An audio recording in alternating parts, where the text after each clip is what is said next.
December মাস। এই মাসটি বাংলাদেশের মানুষের জন্য যেমন আনন্দের তেমনি বেদনার। এই মাসেই বাংলাদেশ পেয়েছিল তাদের কাঙ্ক্ষিত স্বাধীনতা, কিন্তু এই স্বাধীনতা অর্জনের জন্য বাংলাদেশের বুক থেকে প্রায় 30 লক্ষ তাজা প্রাণ চলে গিয়েছিল। এই শহীদদের রক্তের বিনিময়ে আমরা পেয়েছি আমাদের এই স্বাধীন সার্বভৌম বাংলাদেশ। আজকে আমরা এই ভিডিওতে সেই 30 লক্ষ শহীদদেরকে স্মরণ করে শুরু করতে যাচ্ছি। 1947 সালে ফরিদপুরে জন্ম নেওয়া এক সাহসী ও দানপিটে ছেলে, যে কিনা সারাদিন ঘুরে বেরিয়ে তার শৈশব উদযাপন করেছিল, কিন্তু তার বাবার অকাল মৃত্যুতে ধরতে হয় তার পরিবারের হাল। সেখান থেকেই পাকিস্তানি মিলিটারিতে যোগ দেওয়া নিজের ইউনিটের একজন দক্ষ এলএমজি গানার, যার পুরোটা শরীর এবং মন ধরেই ছিল সাহস এবং দেশপ্রেম। আমরা কথা বলতে যাচ্ছি বীরশ্রেষ্ঠ মুন্সি আব্দুর রউফকে নিয়ে এবং মুন্সি আব্দুর রউফ থেকে বীরশ্রেষ্ঠ মুন্সি আব্দুর রউফ হয়ে ওঠার কাহিনী। 1947 সালে ফরিদপুর জেলায় জন্মগ্রহণ করেন মুন্সি আব্দুর রউফ। তিনি পড়াশোনায় খুব একটা ভালো না হলেও তিনি 8ম শ্রেণী পর্যন্ত পড়াশোনা করেছিলেন। তার বাবার অকাল মৃত্যুতে সেখানেই তার পড়াশোনা শেষ হয়ে যায় এবং ধরতে হয় পরিবারের হাল, এবং পরে তিনি পাকিস্তানি মিলিটারিতে যোগ দেন। 1963 সালের 8ই মে পূর্ব পাকিস্তান রাইফেলস বা ইপিআর এ যোগ দেন। প্রশিক্ষণ শেষে নিয়োগ পান পাকিস্তানের সীমান্ত রক্ষার দায়িত্বে। পাকিস্তানি বাহিনী 25শে মার্চ রাতে ঢাকায় বর্বর হত্যা চালানোর পর চট্টগ্রামে অবস্থিত হলি শহরে ইপিআর বাহিনী সঙ্গে সঙ্গে বিদ্রোহ করে বসে এবং তাদের আওতাধীন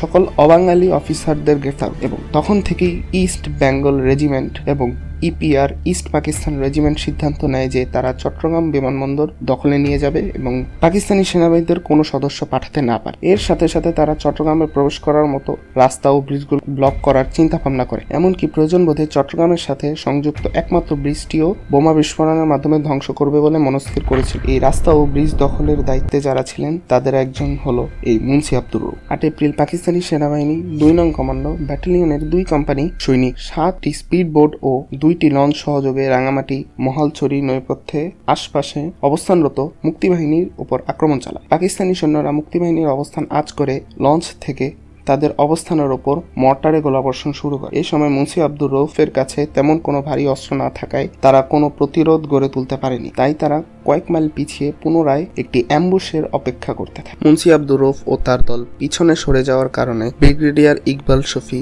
এর নেতৃত্বে একটি দল চট্টগ্রামের ভেতরে ঢুকতে শুরু করে। ব্রিগেডিয়ার ইকবাল শফি চট্টগ্রামের প্রবেশের সাথে সাথে চারপাশে এলোপাতাড়ি গুলি করতে থাকে। এতে অবস্থা ব্যক্তিক দেখে মুন্সি আব্দুর রউফ ও তার দল পিছু করতে থাকে এবং ইবিআর এর সাথে যোগাযোগ এবং প্রতিরোধ করার চেষ্টা করে। ইপিআর এর সাথে যুক্ত হয়ে তারা আশেপাশে ছোট ছোট যুদ্ধে অংশগ্রহণ করতে থাকে, কিন্তু এখান থেকে যে বড় সমস্যা তৈরি হয় সেটা হলো পাকিস্তানি সৈন্যের আক্রমণের মুখে পড়ে ক্যাপ্টেন খালেকুজ্জামানের নির্দেশে মুন্সি আব্দুর রউফ সহ 150 জন মুক্তিবাহিনীর সদস্যকে নিয়ে ক্যাপ্টেন খালেকুজ্জামান ইপিআর 8 নম্বর সেক্টরে যোগ দেন। রাঙামাটি মহলছড়ির নানিয়ানচর উপজেলাধীন বাকছড়িতে একাধিক বাংকার তৈরি করে সেখানে আশ্রয় নেয় মুন্সি আব্দুর রউফ এবং তার দলবলের। পাশাপাশি তারা নৌপথ দিয়ে আক্রমণ ঠেকানোর প্রশ্নটিও নিচ্ছিল। এর মধ্যে ভালো বিষয় হলো 8 নম্বর সেক্টর এর ওই বাংকারগুলো থেকে পাকিস্তানি ক্যাম্প খুব স্পষ্ট দেখা যাচ্ছিল, কিন্তু হঠাৎ করেই 1971 সালের 18 এপ্রিল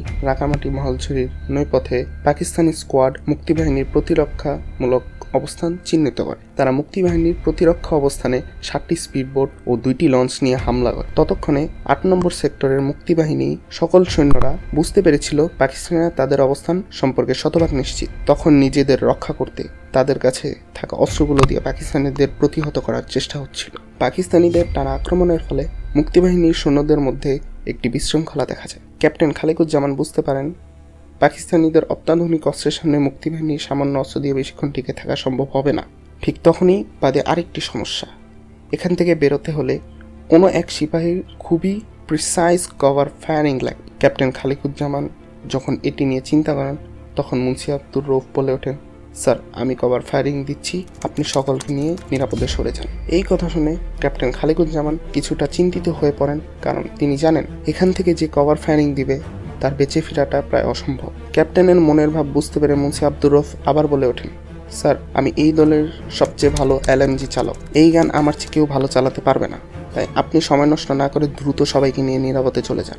এরপর কোনো উপায় অন্তর না দেখে ক্যাপ্টেন খালেকুজ্জামান মুন্সি আব্দুর রউফকে শুভকামনা জানিয়ে সেখান থেকে 150 জনের সৈন্যবহর নিয়ে পিছু হটতে থাকেন। এই সময়ের মধ্যে পাকিস্তানি মিজু বাহিনী মুন্সি আব্দুর রউফ রৌফদের চারপাশ ঘেরাও করতে শুরু করে। তখন মুন্সি আব্দুর রৌফ একটু সম্মুখ রেঞ্জ থেকে কাভার ফায়ারিং দেওয়া শুরু করে। হঠাৎ অনবরত ফায়ারিং দেখে মিজু বাহিনী কিছুটা ভয় পেয়ে যায় এবং কিছুটা পিছু হটতে থাকে। তখন মুন্সি আব্দুর রৌফ এলএমজিটা কাঁধে নিয়ে এগোতে থাকে এবং কিছু গ্রেনেড দিয়ে সামনে ঘুরতে থাকে। পাকিস্তানি বাহিনীদের রুখে দেওয়ার জন্য মুন্সি আব্দুর রৌফ অনবরত গ্রেনেডিং করতে থাকে।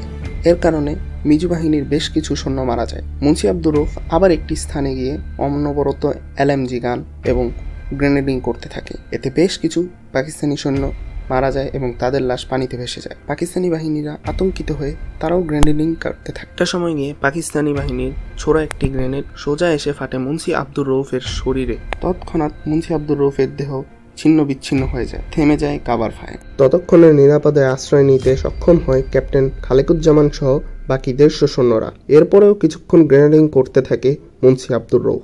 এরপর তারা সেখান থেকে চলে যায়। বেশ কিছুক্ষণ পর ক্যাপ্টেন খালেকুজ্জামান আরো কিছু সৈন্য নিয়ে মুন্সি আব্দুর রৌফকে খুঁজতে খুঁজতে তার মৃতদেহের কাছে এসে পড়ে এবং তাকে সসম্মানে সেখান থেকে তুলে নিয়ে নানিয়ানচরের চিংড়ি খাল সংলগ্ন একটি উঁচু টিলার ওপর সমাহিত করে। মুন্সি আব্দুর রৌফ মারা যাওয়ার কয়েক মাস পরেই দেশ স্বাধীন হয়। দেশ স্বাধীন হওয়ার পর মুন্সি আব্দুর রৌফকে বীরশ্রেষ্ঠ উপাধি দেওয়া হয়। বাংলাদেশ রাইফেলস 1973 সালে সিপাহী মুন্সি আব্দুর রৌফকে অনারারি ল্যান্স নায়ক পদে পদোন্নীত করে। আব্দুর রৌফের বীরত্ব নিয়ে এটি একটি বিস্তর ভিডিও। এই গল্পটাই ছিল আমাদের বীর শ্রেষ্ঠের মধ্যে একজন বীরের গল্প। তবে একে গল্প বললে ভুল হবে, এটি একটি বাস্তব দেশপ্রেমের উদাহরণ।